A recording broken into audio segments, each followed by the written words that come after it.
Malaysia car ரேசிங்கில் இருக்கக்கூடிய நம்ம அஜித் அவர்களை இப்போ நடிகை ஸ்ரீலீலா நேரில் வந்து இப்படின்னா சந்திச்சிருக்காங்க. இதுதான் இப்போ சோஷியல் மீடியாவில் ஹாட் டாப்பிக்காக போயிட்டுருக்கு.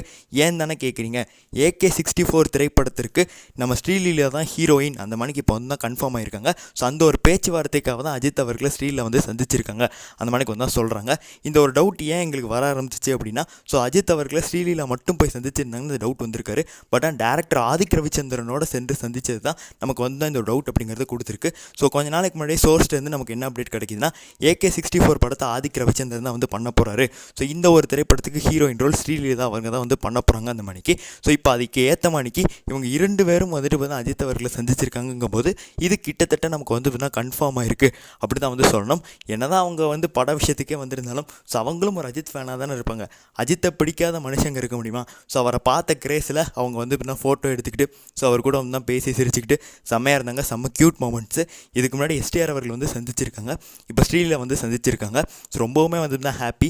ஸோ தலை வந்துட்டு பார்த்தீங்கன்னா ஸ்க்ரீன்ஸில் மட்டும்தான் ஹீரோ கிடையாது, ரியல் லைஃப்லேயும் ஹீரோ தான். அதையும் பெண்களை கவரும் மன்மதன். நான் அதை சொல்லி தான் வந்து புரியணும்னு சொல்லி அவசியம் இல்லை. ஸோ அந்த ஒரு சந்திப்பு ரொம்ப க்யூட்டாக இருந்தது. ஸோ அதை பற்றி உங்களோட கருத்தை கமெண்ட்ஸில் போட்டுருங்க. நன்றி, வணக்கம்.